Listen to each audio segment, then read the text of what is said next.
आज हम इस वीडियो में बात करेंगे फिलहाल की ताजा खबरों में से राहुल गांधी के बारे में। राहुल गांधी का सामान 12 तुगलक लेन वाले सरकारी बंगले से 10 जनपद में शिफ्ट किया जा रहा है। 10 जनपद सोनिया गांधी का सरकारी आवास है। इससे माना जा रहा है कि राहुल गांधी अब अपनी मां के साथ 10 जनपद में ही रहेंगे। राहुल गांधी को 24 अप्रैल तक अपना सरकारी बंगला खाली करना है। 2004 में अमेठी से पहली बार सांसद बनने वाले राहुल गांधी को 2005 में ये बंगला अलॉट किया गया था। वहीं सोनिया गांधी पिछले 32 साल से 10 जनपद में ही रह रही हैं। जानकारी के लिए आपको बताना चाहेंगे कि 10 जनपद में सबसे पहले रहे लाल बहादुर शास्त्री। दरअसल 1964 में भारत के पहले प्रधानमंत्री जवाहरलाल नेहरू का निधन हुआ। उसके बाद उनके आवास त्रिमूर्ति भवन को कांग्रेस ने नेहरू मेमोरियल बनाने का फैसला किया। ऐसे में सवाल उठा कि नए प्रधानमंत्री लाल बहादुर शास्त्री कहाँ रहेंगे। इसके बाद शास्त्री जी को 10 जनपद आवंटित किया गया, जहां वो अपने परिवार के साथ रहने लगे। और 1964 में लाल बहादुर शास्त्री के इसमें शिफ्ट होने के 2 साल बाद उज्बेकिस्तान के ताशकंद में उनकी रहस्यमयी परिस्थितियों में मृत्यु हो गई थी।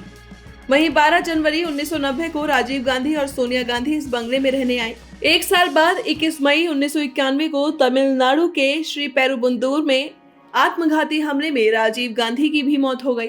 राजीव गांधी के बाद 1991 में ही इस बंगले को सोनिया गांधी के नाम पर ट्रांसफर कर अलॉट कर दिया गया। तब से 3 दशक बीत चुके हैं और अब भी ये सोनिया गांधी के घर का पता बना हुआ है। वहीं राहुल गांधी ने इसी साल 26 जनवरी को कांग्रेस के 85वें अधिवेशन में बताया था कि मेरे पास कोई घर नहीं है। राहुल अभी लुटियंस दिल्ली में 12 तुगलक लेन वाले सरकारी बंगले में रहते हैं। 2004 में अमेठी से पहली बार सांसद बनने पर 2005 में उन्हें ये बंगला अलॉट किया गया था। वहीं राहुल गांधी की लोकसभा सदस्यता खत्म हो गई है।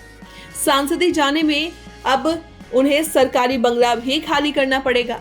लोकसभा सचिवालय ने राहुल को 24 अप्रैल तक बंगला खाली करने का नोटिस भी भेजा है। वहीं राहुल गांधी को कांग्रेस अध्यक्ष मल्लिकार्जुन खड़गे ने अपने आवास में रहने का प्रस्ताव तो रखा था, लेकिन अब राहुल अपनी मां के साथ उनके आवास 10 जनपद में ही रहेंगे। अगर बात करें राहुल गांधी के घर के बारे में, तो 2019 के लोकसभा चुनाव के दौरान राहुल गांधी ने जो एफिडेविट जमा किया, उसमें बताया गया कि दिल्ली के मेहरौली के सुल्तानपुर में 2.346 एकड़ में कृषि जमीन विरासत में मिली है उन्हें। इसकी कीमत 1.32 करोड़ रुपए है। इसमें प्रियंका गांधी आधे की हिस्सेदार भी हैं। सर्किल रेट के हिसाब से प्रति एकड़ इसकी कीमत 93 लाख रुपए है। इसी में एक फार्म हाउस बना हुआ है, इसकी कीमत भी 16 लाख रुपए है। वहीं राहुल गांधी के पास गुरुग्राम में सिलोखेड़ा के सिग्नेचर टावर 2 में 2 कमर्शियल स्पेस यानी दुकानें भी हैं। इसकी मार्केट वैल्यू अभी 8 करोड़ 75 लाख रुपए है। इसे उन्होंने रेंट पर दे रखा है। वहीं आपको जानकारी के लिए अगर बताएं कि नियम कानून जिनके तहत नेताओं को दिल्ली में बंगला अलॉट किया जाता है, वो नियम कानून क्या है। लोकसभा सदस्यों को दिल्ली में बंगले का आवंटन डायरेक्टरेट ऑफ स्टेट्स करता है। ये ministry of housing and urban affairs के तहत आता है। डायरेक्टरेट ऑफ स्टेट्स के अंदर भी ये काम जनरल पूल रेजिडेंशियल अकोमोडेशन यानी GPRA एक्ट के तहत ही किया जाता है। इसमें घरों के आवंटन के लिए केंद्र सरकार के general pool residential accommodation rules 2017 का पालन किया जाता है। GPRA में केंद्र सरकार का कोई भी कर्मचारी घर के लिए अप्लाई कर सकता है, लेकिन अलॉटमेंट के लिए पे स्केल, ऑफिस और पोजीशन को देखा जाता है और उसी के अनुसार बंगले दिए जाते हैं। इन बंगलों के लिए सरकार की तरफ से एक मासिक किराया भी तय है। इसे सरकार मार्केट रेट के हिसाब से ही रखने की कोशिश करती है। इन घरों के रखरखाव के लिए सरकार की तरफ से भत्ता भी दिया जाता है। वहीं आपको बता दें कि लोकसभा सांसदों को देने के लिए फिलहाल 517 आवास हैं। इसमें भी 149 बंगले हैं, 37 ट्विन फ्लैट और 193 single flat, 96 multi storey flat और 32 यूनिट्स सिंगुलर रेगुलर घर है। ये सभी प्रॉपर्टी सेंट्रल दिल्ली के north avenue, south avenue, Meena Bagh, Bishambar Das Marg, Tilak लेन, विठल भाई पटेल हाउस और बाबा खड़क सिंह मार्ग में ही है। जिन सांसदों को सरकार बंगला नहीं दे पाती, वो सांसद दिल्ली के किसी भी होटल में सरकार के खर्चे पर रह सकते हैं। सांसद जितने दिन भी अपने काम से दिल्ली में ठहरता है, उसका खर्च केंद्र सरकार ही उठाती है। वहीं सरकार सांसदों के लिए होटल में अस्थायी आवास कैटेगरी के तहत भी रहने की व्यवस्था करती है। होटल में सिंगल स्वीट दिया जाता है।